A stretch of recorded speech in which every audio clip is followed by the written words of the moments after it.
Hey there, guys. We're finally there. Napoleon's Endgame, France, 1814. Now, for those that are new to my channel, because it was several months ago, I did accidentally watch the Waterloo video before, all of this, for a lot of these videos. Do you guys want me to do a re-react and re-watch the Waterloo video so that it is properly behind and I have the contextual information of the rest of the series? Or do we just leave it as is and move on? Let me know down in the comments below, but aside from that, let's go ahead, dive right in. Peace! Peace! It's easy enough to say the word. Am I to give up all that I possess in Germany? Napoleon to Camp Bunot, Paris, November of 1813. Yes, Napoleon, because you fucked up. You got greedy, motherfucker. In October 1813, Napoleon had suffered his heaviest ever defeat at Leipzig, the Battle of the Nations. Surviving French forces, exhausted, sick and demoralized, retreated to the River Rhine and prepared to defend France from invasion. But in November, the armies of the Sixth Coalition paused their advance, and Austrian Foreign Minister Metternich offered peace terms. The Frankfurt proposals would allow Napoleon to keep his throne if France returned to her so-called natural frontiers. Why would you pass that up? Napoleon, why would you pass this up? It was the best offer Napoleon was likely to get. Yeah. Now that his back was to the wall, and all Europe's great powers were united against him. Even so, he did not accept the terms. He merely agreed to reopen negotiations. Napoleon. To the Allies, what the fuck? and many in France itself, it proved that Napoleon would not listen to reason. Dumbass. The war went on, and by January 1814, Napoleon's situation looked even worse. Many of his besieged garrisons in the east were starved into surrender. Marshal Davout, with 34,000 men in Hamburg, was now besieged. Denmark, one of France's last allies, was invaded by Bernadotte's Swedish army and made to join the coalition. Of course the Swedes would invade Denmark. French troops evacuated the Netherlands, which reasserted its independence after nearly 20 years of French control. Had 20 years. In Italy, Eugene's army faced a new enemy. Joachim Murat, King of Naples, now marching north with 30,000 men to honor his new alliance with the Sixth Coalition. Fucking traitor. But he does rule a kingdom in Italy, so, it's on par with what Italy does for its allies towards the end of the war. Paris, Napoleon responded to the crisis with a series of extreme measures. Property taxes doubled, state salaries and pensions suspended, 300,000 new conscripts called up. Jesus from Christ. A country already exhausted by 20 years of war. He's lost his mind. He ordered by the now. release of Pope Pius, under French house arrest for the last 5 years, to try to shore up his support in Italy. He even agreed to release Fernando, the Bourbon King of Spain, to take up his throne in exchange for peace between France and Spain. A little late. A condition that Fernando was in no position to honor. But these concessions were too little, far too late. Yeah, I said that. In January, 2 coalition armies crossed the Rhine into France. Blücher's army of Silesia and Schwarzenberg's army of Bohemia. 220. Outnumbered French forces in their path could only fall back. On the 25th of January, Napoleon said farewell to his wife and son at the Tuileries Palace before leaving for the front. He would never see either of them again. Oof. With just 70,000 men, he faced odds of 4-1. Most of his troops were raw conscripts, some without uniforms, many just learning how to hold a musket. Yikes. But for the first time in years, Napoleon's army was so small that he'd be able to exercise direct command over all its movements. The result would be one of the most audacious and brilliant campaigns in history. If the enemy are foolish enough to cross the Rhine, I will march to meet them. Then you will see the meaning of the word debacle. Napoleon to Campino. Paris, once again, November 1813. The battle for France would be fought east of Paris, mostly across Champagne, Oh a shit, flat that's really region close to divided Paris. by the rivers Marne and Seine and their tributaries. In late January, fields were dusted with snow and roads quickly turned to mud. Napoleon learned that the coalition armies were widely scattered, with part of Blücher's army near Napoleon's old college at Brienne. The Emperor advanced rapidly, hoping to trap and destroy part of Blücher's army. But after a hard day's fighting that cost both sides 3,000 casualties, Blücher was able to retreat towards Schwarzenberg's army. That evening, Napoleon was nearly skewered by a charging Cossack, saved only by General Gorgo's good shooting. Oh shit. Good job, General, I think, maybe? As Napoleon tried to work out the enemy's movements, Blücher, heavily reinforced by Schwarzenberg, made a surprise attack at La Rothière.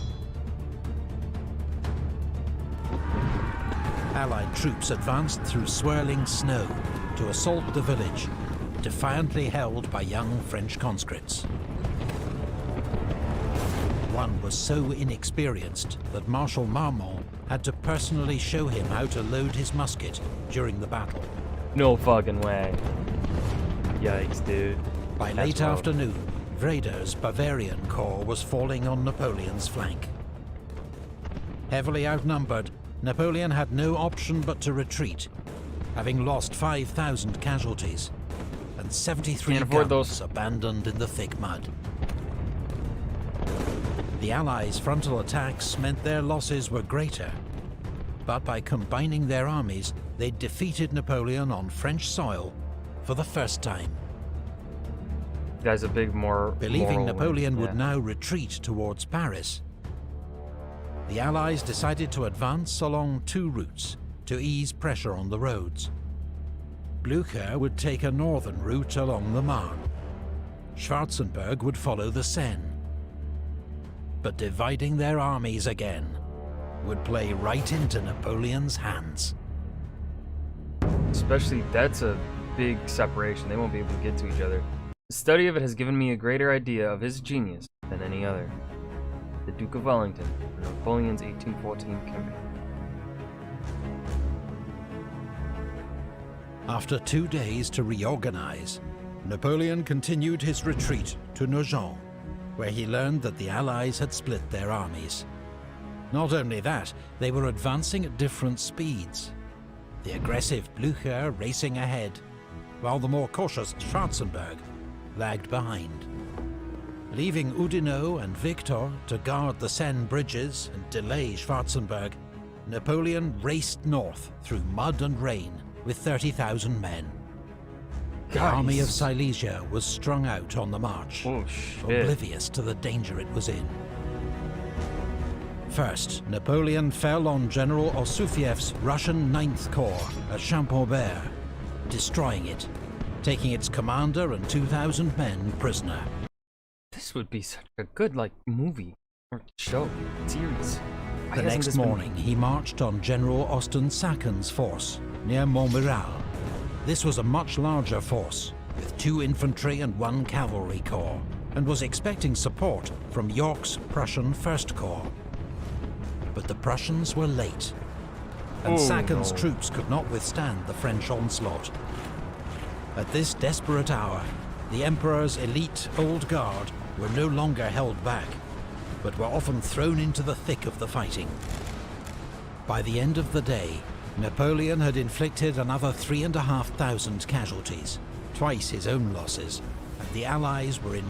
Yeah, but they may be twice his own losses, but the Allies have like 5 times his men. Rapid retreat.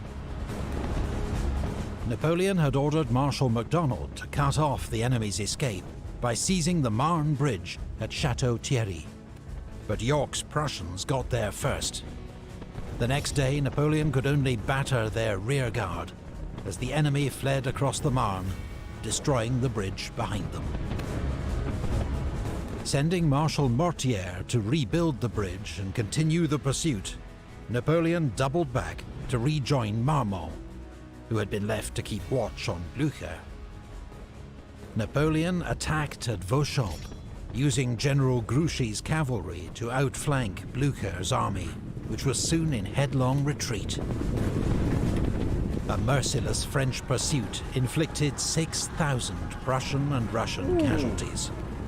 Napoleon lost just 600 men. I mean, that's what? 10 to 1?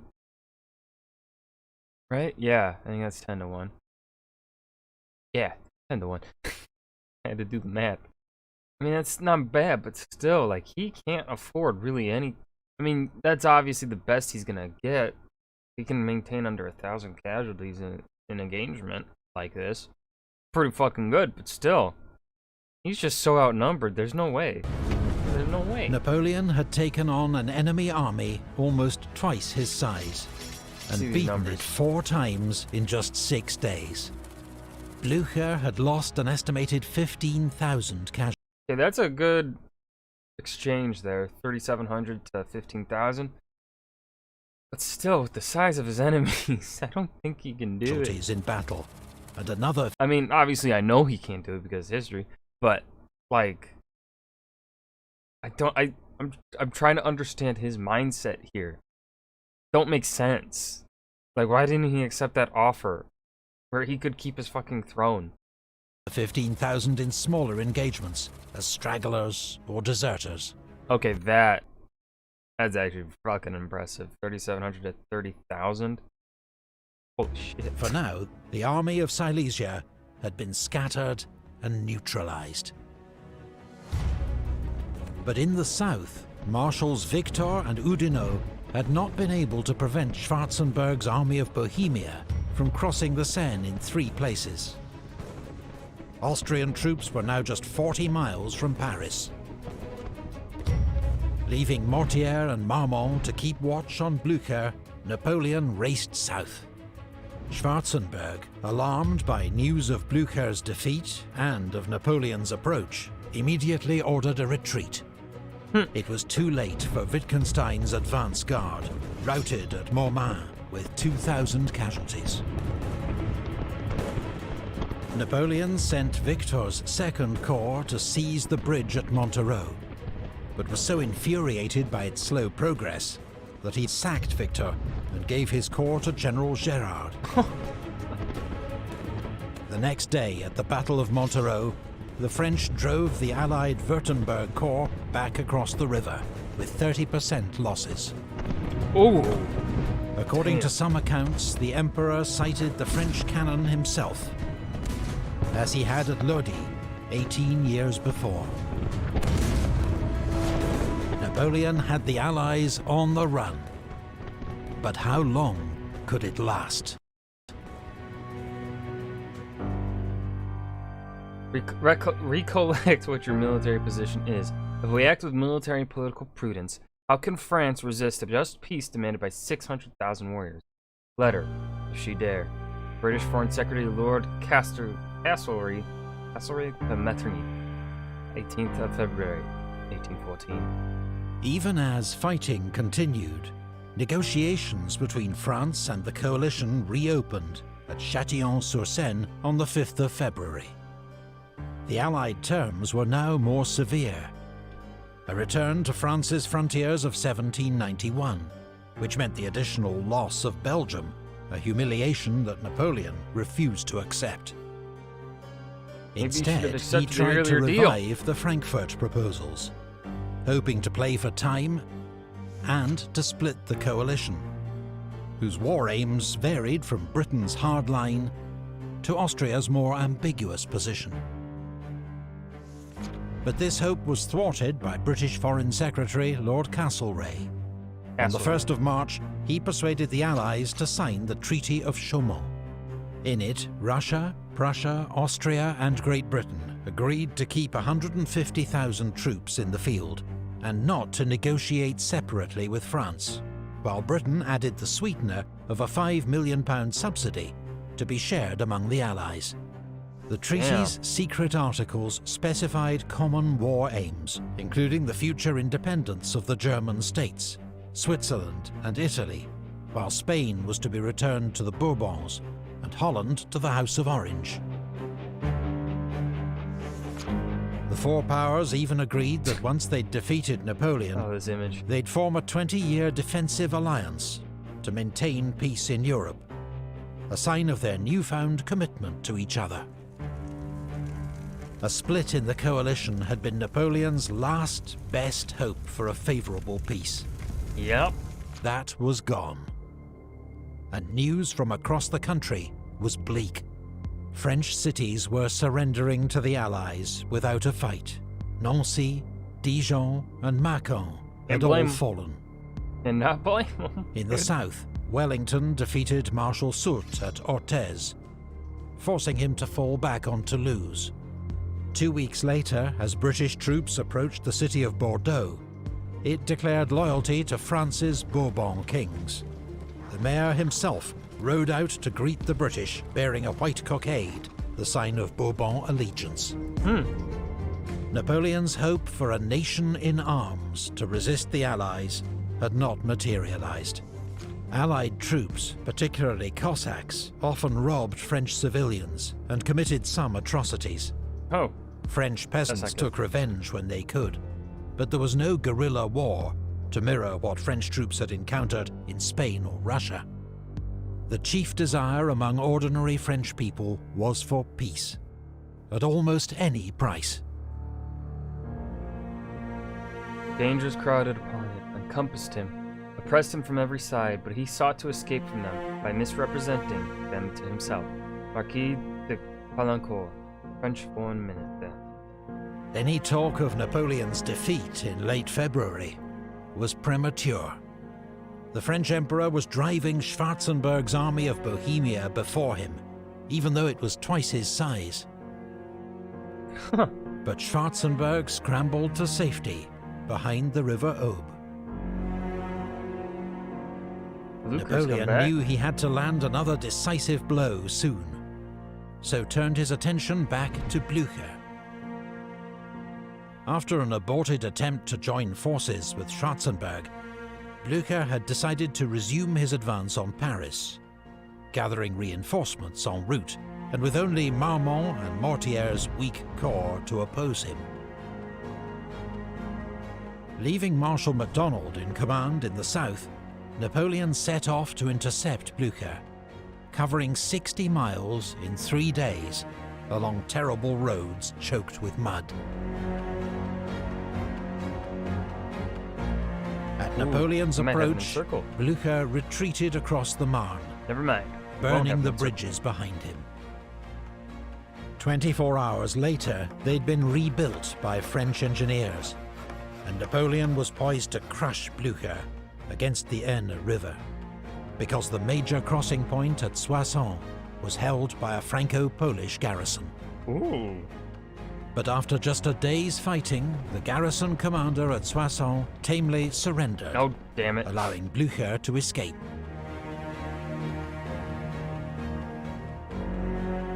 Napoleon continued his pursuit across the Aisne, still hoping to cut off the army of Silesia.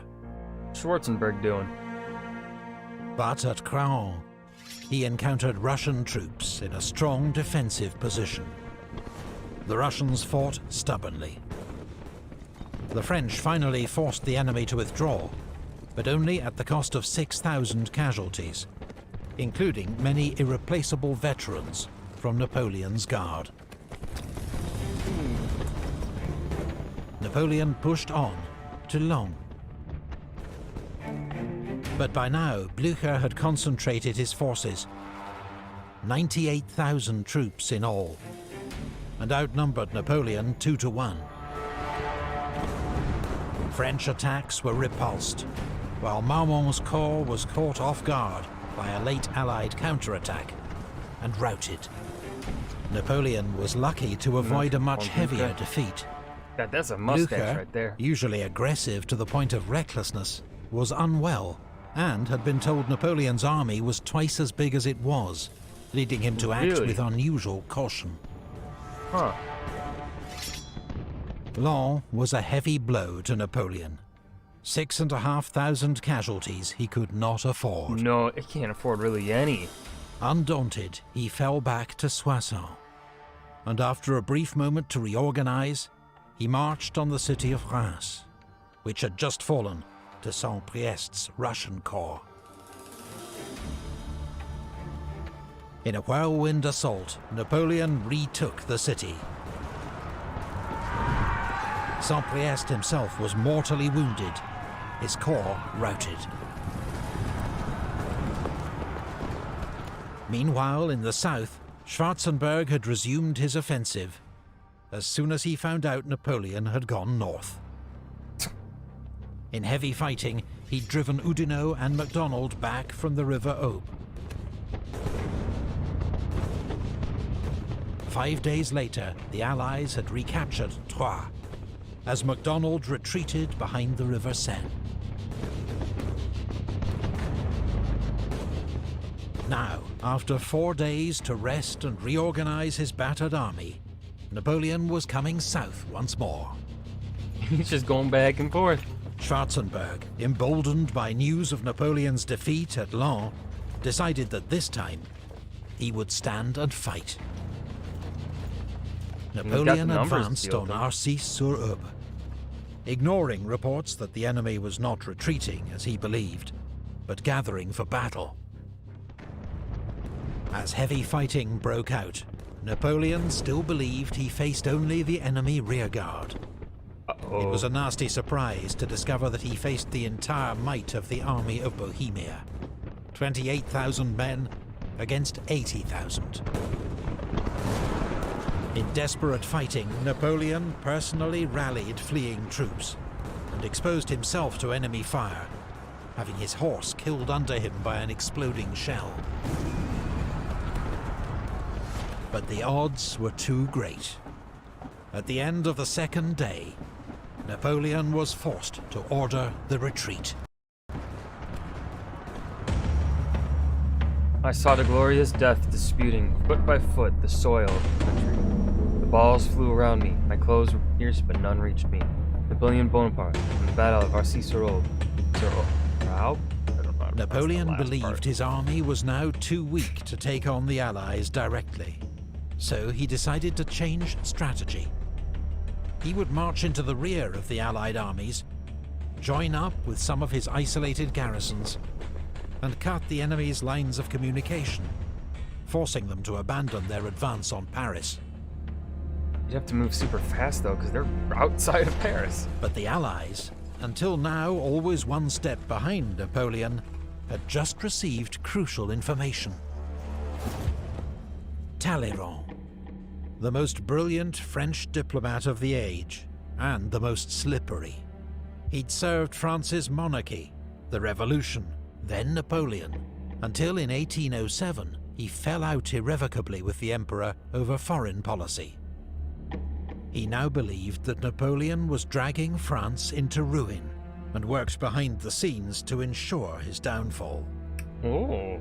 From Paris, he wrote to the Russian Emperor Alexander at Allied headquarters, informing him that in the capital, support for Napoleon was crumbling, and the city's defences had been completely neglected. He urged the Allies to march immediately on Paris, without allowing Napoleon to distract them. Talleyrand's information was confirmed when the Allies intercepted a report from Napoleon's chief of police, General Savary, meant for the Emperor. The treasury, arsenals, and powder stores are empty. Okay. We are completely at the end of our resources. The population is discouraged and discontented, wishing peace at any price. Wait, but that wasn't the Enemies of the imperial government are sustaining and fomenting popular agitation.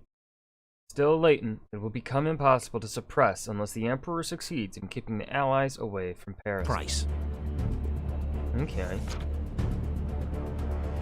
As Napoleon advanced on Saint-Dizier, the Allies sent General Witzengerode and 10,000 cavalry to harass his army and to screen their own movements.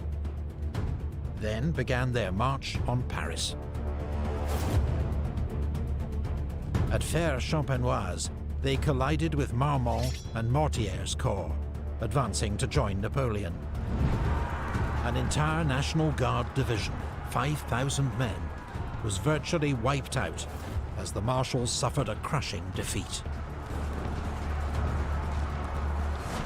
Napoleon feared that the fall of Paris would be a fatal blow to his regime. Yeah. His political authority and ability to wage war might not recover. No. So, when he received the news capital, of the Allies' dude. movements, he tore up his plans and ordered a forced march back to Paris, intending to lead its defense in person. A little late for that, Napoleon. Napoleon's wife and son were evacuated from the capital, along with most of his ministers. His brother, Joseph, the ex-king of Spain, was in charge of the city's defences, but had done little. Paris was awash with rumours of treachery and defeat. Marmont and Mortier were able to reach Paris before the Allies, adding their troops to the garrison. It now totaled 37,000 men, including some hardened veterans of the Decent Guard, size. but many more young conscripts, while a third were part-time soldiers of the National Guard. The Allies had 120,000 seasoned troops outside the city, and given the urgency of taking Paris before Napoleon could intervene, their elite guards and grenadier divisions would lead the way. On the 30th of March, they began their assault from the north. Heavy fighting raged throughout the day. The city's defenders fought bravely, inflicting several thousand casualties on the advancing enemy. But defeat was inevitable.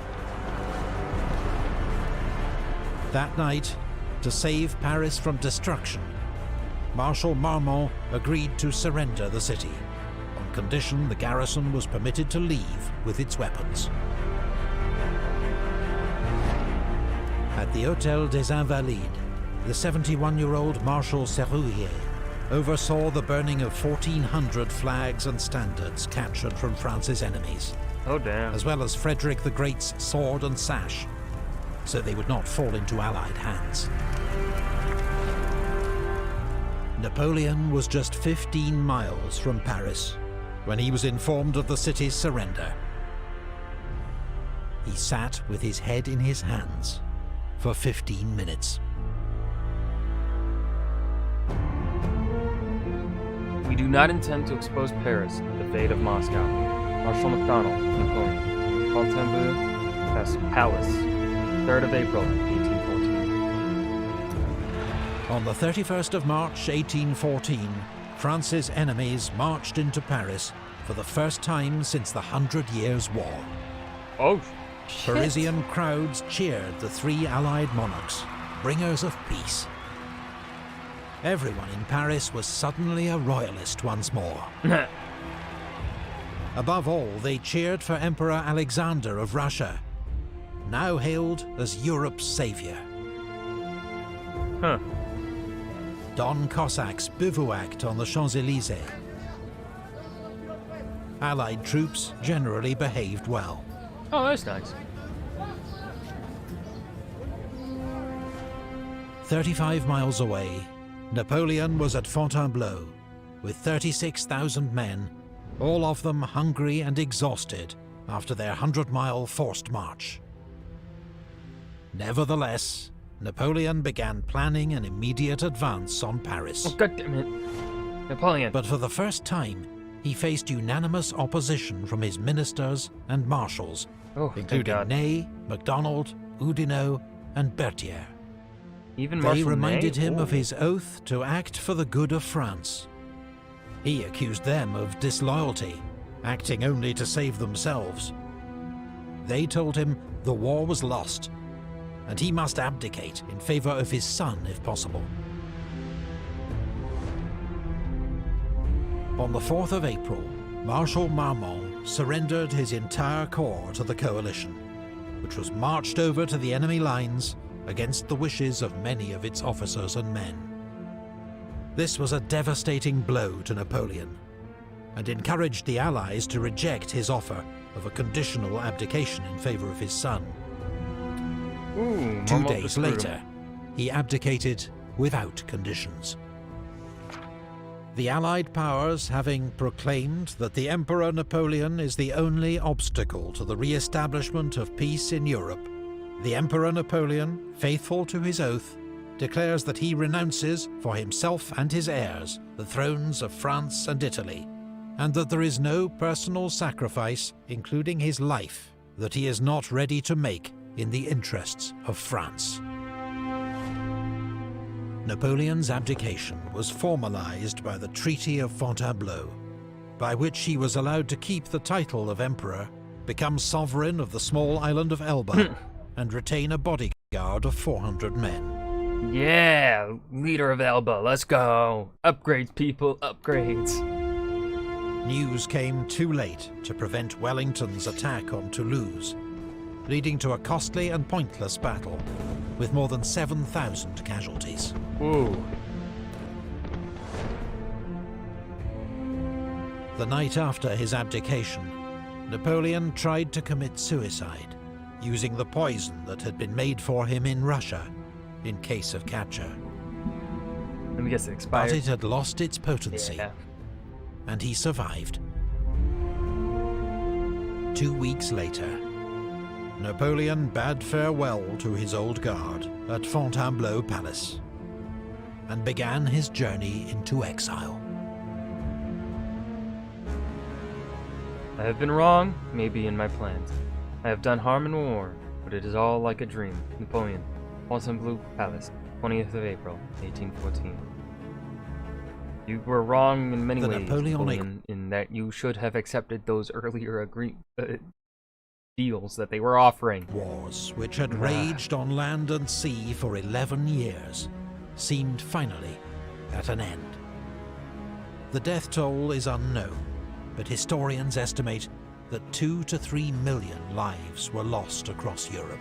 That's a pretty good, yeah, I'd say that's an accurate number with the size of the armies we saw fighting. Most soldiers died not in battle, but from disease. Many thousands were left maimed and disfigured. For most of this period, Napoleon was master of Europe, imposing treaties on humbled enemies, redrawing frontiers, overthrowing old regimes, and making new kings. He was the last figure in history to combine total political power with frontline military genius, in the mold of Alexander and Caesar. That's true. But it seemed Napoleon's reign was to end in abject military defeat. However, exile on Elba did not prove to Napoleon's taste. In less than 10 months, he would return to France to fight one last great campaign to reclaim his throne.